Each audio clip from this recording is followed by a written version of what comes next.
What's up, everybody? Welcome back to another episode of Ben on Sports. It is week 3 of the NASCAR season. I have a NASCAR preview episode coming your way today, off of the drafting tracks and moving on to COTA in Austin, Texas. Let's get into it. Some storylines. Tyler Reddick stays hot, winning back-to-back races to open the season. And with this new points format, that is a big lead. And it's not impossible. Nobody's out of it in points, but it's a big difference when you have somebody that's way out in front after 2 drafting tracks that maybe isn't as fast on some of the other ovals. Somebody that is going to have some 20 finishes in the 20s where people can catch up. But when it's Tyler Reddick, a driver who's borderline top 5 in the sport, it's going to make it a lot harder to run him down. And there's, as my point number 4 says here, lots of contenders buried in points. There's a lot of contenders outside the top 20 that are already a significant amount of points down, and it's a lot harder to make those points up against Tyler Reddick than it could be some of the other names that are good on drafting tracks. So Tyler Reddick staying hot, winning the first 2 races of the season, and already has a big advantage to start the year. And his 23XI teammate in 23XI is a total off to a great start. Bubba Wallace has led a lot of laps in both of the first 2 races, getting stage points. Led final restarts, right? Was leading. Bubba Wallace was leading again. Just can't quite stay in front long enough to win, but he is still staying in the top 10 and having a big point stay. So 23XI 1-2 in points. Great start of the season for them. Atlanta continues to deliver great racing, at least in my opinion. Race on Sunday was absolutely fantastic in terms of the racing. You saw people drivers going back and forth, making moves from way back. This is what super speedway racing should be, because it requires more handling, a lot of loose cars, room for cars to make runs and everything. Excellent racing. As much as I don't like the fact that we can't call it Atlanta anymore in some ways, I am happy that we have another racetrack producing great racing.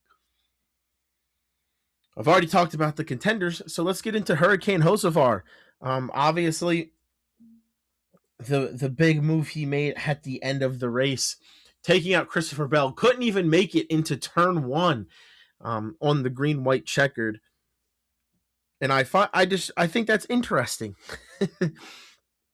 There's been so much talk about Hocevar, the type of driver he is. Is he too aggressive? Was it a bad move? Again, these drivers, Atlanta was rewarding drivers that were being overly aggressive. And did he have a hole? Maybe. That early in the green-white checkered, I don't know how much of an advantage he gained from making that move. I think it was a little bit over-aggressive. But that's who Hocevar is going to be, and that personality is going to win him over a lot of fans. It's going to win him over a lot of attention, and he's really, the Spire Motorsports team behind Carson Hocevar is really starting to perform better and better and be more and more consistent. And they have McDowell and Suarez, 2 veteran drivers who are Cup Series winners, multiple-time Cup Series winners. So you can see what he's doing for that program. And I think Carson Hocevar, he does a lot of good for the sport. He's very active on social media, gets a lot of fans. And I don't always agree with the choices he makes on track, guys. I'm not gonna sit here and sugarcoat it. Sometimes I believe in a more older style of racing, but then also they were also just as aggressive in the old style. I'm a big believer in withdrawals and deposits when it comes to racing, and sometimes it's best to just let a faster guy go, or on a super speedway, depending on the situation, sometimes it might be better to just push a guy instead of wrecking him, trying to take that gap. And I think Hocevar's like, listen, I'm trying to do everything I can to win races, and if it makes people mad and wrecks people, I don't care. And I respect that he understands he doesn't have a lot of friends and he doesn't care, right? He's trying to win races, and I really respect that about him, and I respect the fact that he understands the potential consequences. And that's what I'll say about that. Let me know in the comments below if you think his move was justified or not. And then lastly, let's go road course racing on to COTA, the first of 4 road courses. COTA has been a pretty good addition, I think, as a road course. Out of all the road courses NASCAR's raced at over, since COVID, when they really had started adding more, COTA's the only one that is here this year, and the only one that hasn't been subbed in and out of the lineup. COTA feels like it is here to stay. So let's get into some next gen history. There's been 4 races. First one, Ross Chastain picking up that first win in 2022, Tyler Reddick in 2023, William Byron in 2024, and Christopher Bell in 2025. So, you know, the one road course SVG hasn't won at is COTA. He's going to be looking to change that and win what will be his 6th straight road course race in NASCAR. A lot of big names have been fast at COTA, though. Leading with the man who's already won the first 2 races of the Cup Series season and already won a race here in 2023. Tyler Reddick averages 3.5. He is qualified in the top 5 every single COTA race. Not only has he qualified in the top 5 every COTA race, but he's finished in the top 5 every COTA race. So you got to think Tyler Reddick is going to be looking to have another good points day and stretch his lead out even more. Another name, Alex Bowman, has almost won this race. He is averaging a top 5 at COTA, and his teammate at Hendrick Motorsports, William Byron, with an average finish of 5, is doing the same. Ross Chastain, average finish of 6, and Chase Elliott, average finish of 8. That's a lot of Chevys and 3 Hendrick Chevys in particular that have really good average finishes at COTA. Maybe this is the day Chevy stretches their legs a little bit on the road course. Most top 5s, you already heard me say Tyler Reddick, top 5 every single time. That gives him 4. 3 drivers tied at 3 top 5s, Alex Bowman, Christopher Bell, and William Byron. And then 3 drivers tied at 2, Kyle Busch, Ross Chastain, and Chase Elliott. That's a lot of Chevy cars, guys. A lot of Chevys. And I expect to see a lot of Chevys up front this week. Most top 10s, 2 drivers tied at 4, Reddick and Bowman, and then 5 drivers tied at 3, Christopher Bell, Chris Buescher, Kyle Busch, William Byron, and Ross Chastain. So a lot of the same 5 or 6 names, and that doesn't even include the people that I think might be the 2 biggest favorites to win this race, but a lot of the same names up front in COTA in the short history it has at NASCAR. I don't think it's a surprise. I think most, if not all, those drivers are guys that you see have good days at road courses on the regular. Who are my favorites to win COTA? Well, pretty obviously my favorite team is Trackhouse. And when you look at my driver rankings, that'll become apparent. But I think Trackhouse has to be the favorite to win this week and become the first non-Tyler Reddick winner of the season. I have Hendrick Motorsports second. They have a win here. They have drivers that compete well here. Kyle Larson isn't. Kyle Larson, right, is always viewed as the best driver in NASCAR, and he has been the worst performing of the 400 cars, so that tells you how good they are at Hendrick Motorsports at this track particularly. Chase Elliott also still looking for that first next-gen road course win. Joe Gibbs Racing won here last year. Toyota's road course program seems to be pretty good. Christopher Bell good on road courses. Ty Gibbs good at road courses. And Chase Briscoe in his first year last year was really, really good. Had speed at pretty much every track. Sometimes got caught up in messes that weren't his own. But Chase Briscoe is, I think, an underrated road course racer, and I think that gives Joe Gibbs Racing 3 cracks at winning this race. 23XI. Only reason why they're not higher on this list is because I don't expect Bubba. Maybe he's at the end of the top 10, but I don't expect Bubba to be super, super fast. Road courses is not up his alley. But Tyler and Raleigh Herbst, take it or leave it. But Tyler Reddick is going to be super fast. That's 23XI best hope. And I think from Tyler Reddick alone, they should get a top 5 finish if everything goes to plan. And this 5th spot was hotly contested. I thought about Spire. McDowell has a next-gen road course win. Daniel Suarez has a next-gen road course win. Both of those drivers are at Spire. Chevy's very fast at this track. And Karsten Hocevar has shown at times to have speed on road courses. So I almost put Spire here, and I think in some ways you could argue they are 5th. I also thought about Team Penske because I think eventually they're going to get their road courses figured out. Cindric has a good history, didn't have a good season last year. Ryan Blaney was fast on quite a few road courses and always seems to find his way towards the top 10 on road courses. But I went with RFK. Chris Buescher, one of the most consistently good drivers in the next gen on road courses, has a win over SVG at Watkins Glen, consistently in the top 10. Feels like he's always running in the top 10 at road courses. Yeah, Brad Keselowski may not be that good, but also Ryan Preece silently has put up really good numbers, at least in my opinion, on road courses. And I don't think that that's going to change this week. I think both Buescher and Preece are going to have speed. I don't know if they're going to have winning speed, but I do think they're going to have some speed. But keep an eye on Spire Motorsports as well. They were really the one I was considering putting there instead. And then let me get into individual driver rankings on this track. SVG and the rookie Connor Zilic 1-2. Those two have very long established road course pedigrees, even though Connor Zilic is young.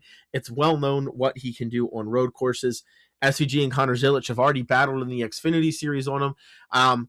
I think Sunday could be a battle between SVG and Connor Zilic, and a very interesting one at that. Third, a winner at COTA and somebody who's has consistent speed at road courses. Give me William Byron to start trying to knock down this point deficit.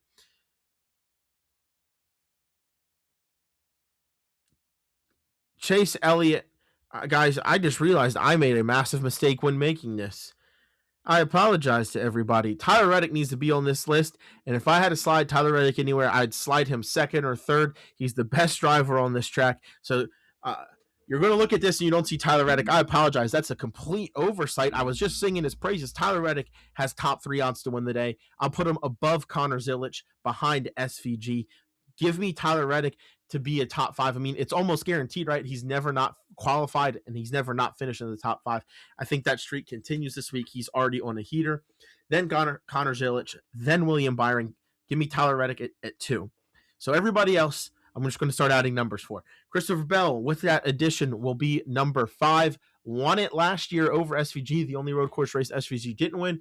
Christopher Bell is somebody who I think his talent isn't respected enough. I think Christopher Bell has so much talent, and we don't talk about him all the time as if he does.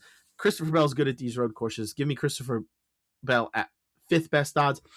Chase Elliott, it's well known what he can do. Still looking for that first next-gen road win.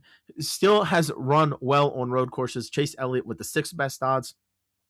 Ross Chastain, teammates with 2 of the best road course racers in NASCAR, in SVG and Connor Zilic. And I think that not much is going to change. I think Ross Chastain has won here. Ross Chastain is super aggressive. He's usually in the top 10 on road courses. He's with a very good road course racing team.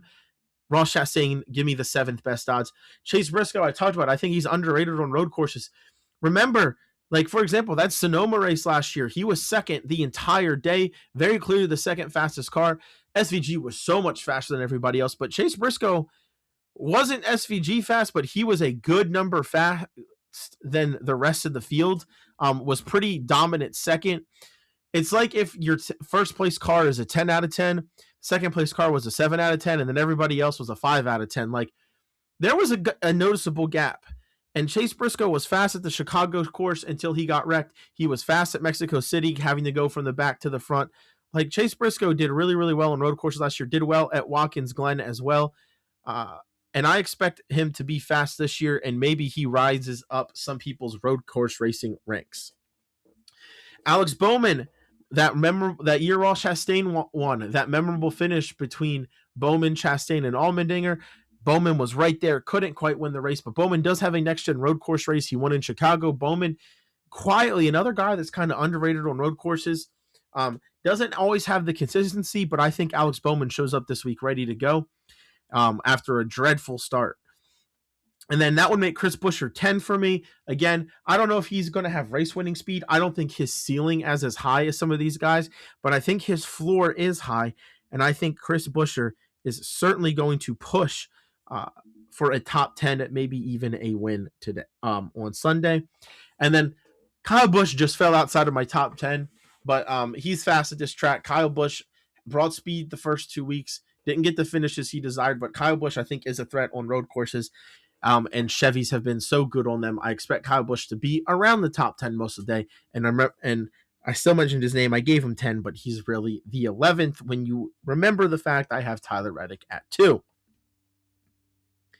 So there are my favorites to win COTA. And right off, just like my team rankings, I had Spire Motorsports just off the list. I might have the 3 Spire Motorsports drivers. Well, it appears to be 11, 12, and 13, but it's 12, 13, 14. I think they all have top 15, 16 odds to win as well. Spire Motorsports is my secret team to watch this week.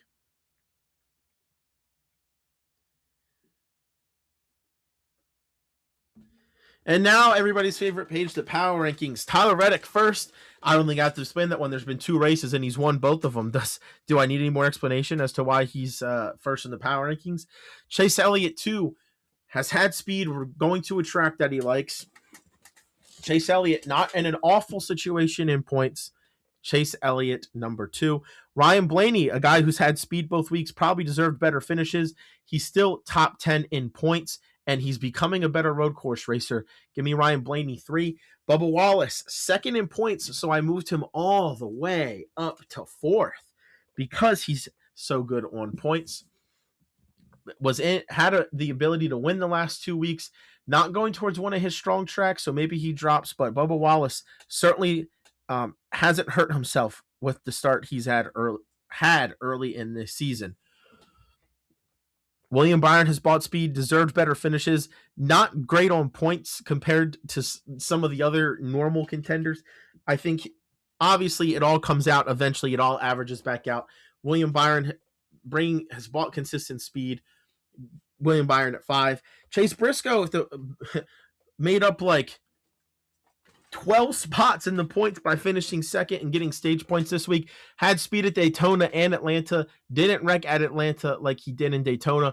Going to a road course where he was very good last year for Joe Gibbs. Can Chase Briscoe start stacking points? Just like a lot of the other big dogs, he needs to start stacking points if he wants to start knocking down this gap to Tyler Reddick, who's also very good at this track.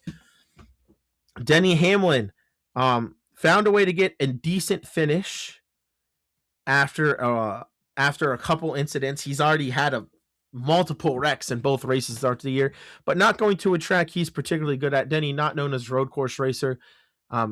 Denny does have a points deficit already, but he's so good on some of the other tracks coming up. I think he will quickly find his way towards the top of the standings. Ross Chastain should have had a better finish last week. Didn't. Well, he had a top 5. I guess you can't complain, right? But Ross Chastain was in it late. He's okay on points. Everybody's going to be chasing a big point gap with Tyler Reddick after the changes they made. Ross Chastain 8th. Going to a track he likes. Kyle Larson falls all the way down the 9. Wrecks out.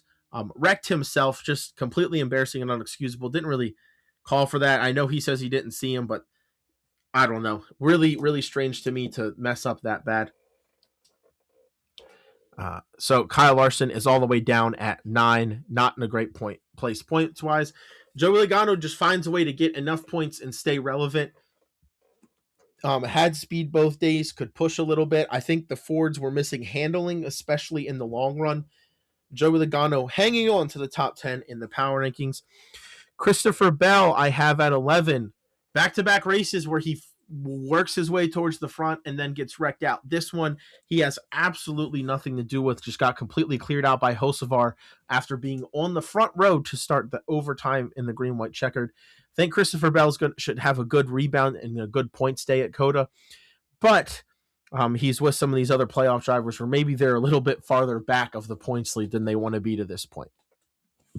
Chris Buescher quietly having a decent point season.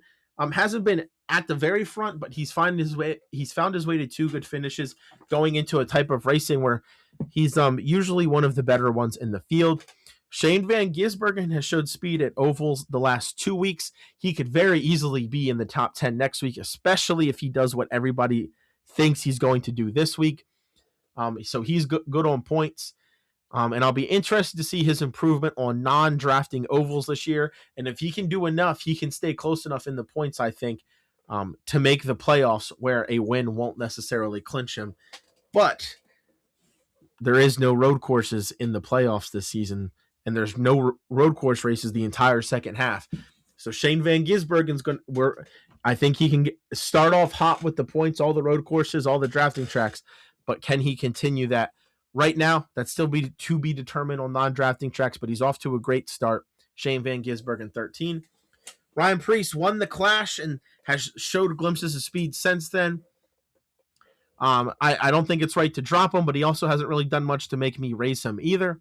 Carson Hocevar has been at the front and with 1 lap to go in back-to-back races, going into a road course race where he has a legitimate chance to finish top 10. He's in the headlines. I'm putting Carson Hocevar 15th this week. Zane Smith, quietly top 5 in points, had a decent day in Atlanta, had a great day at Daytona. Maybe this is finally the year Zane Smith breaks out. He's won at COTA in other series before. He's still young. He was such a bright prospect for so long. Maybe Zane Smith finally breaks out. He's off to a good start. And Front Row Motorsports has won road course races with Michael McDowell before. I'm very interested to see if Zane Smith can find some of his road course speed from the Truck Series. Daniel Suarez had a good finish. You saw him pop up late at Atlanta. He's off to a good start to the year for Spire Motorsports as well. You're seeing a lot of Spire Motorsports guys being able to hang in there in points. Daniel Suarez has won as recently as 2024 on a road course, and now he's with the Spire team that had good speed at them last year. Daniel Suarez, good finish at Atlanta. Can he go back to back with good finishes? Potentially, you can make the argument it would be back to back to back as well. Alex Bowman, awful start to the season. That's why Hendrick Carr I have all the way down at 18. Bowman with just a brutal start to the year. Barely has scored any points because he just keeps getting caught up in other people's wrecks. Going to a track, though, where he's consistently been one of the better cars in the field. Hopefully that helps him out. Brad Keselowski, 19, showing lots of speed on these drafting tracks as you would expect. He's in an interesting situation in points. Not awful, not great. Going into a track he's probably not very excited for. And then rounding out my top 20, this bottom half where there's always a lot of movement. AJ Allmendinger, he's 18th in points, has been just okay at these drafting tracks. He's like one of the only guys in the top 20 I had in points that I had left that I think could make an argument to be up here. He's looked okay this season, and we're going to a road course where Allmendinger is always one of the sleeper picks and could be looking to score points. They've been very hit or miss at COTA with AJ Allmendinger in the Cup Series, but if they hit, he could be a threat to run top 5 this week. That's all I have for you today. Please, please, please like, comment, subscribe, follow me on X. I'm much more active on X than I have been in the past, so please come follow me over there, talking with me. I'm talking a lot of March Madness, making some college programs mad, but guys, I'm just a truth teller, so don't get mad at me, all right? Everybody stay safe out there. It's a crazy world. Take care of yourself. Take care of your family. Find a couch and watch some sports this weekend. There's plenty of great options.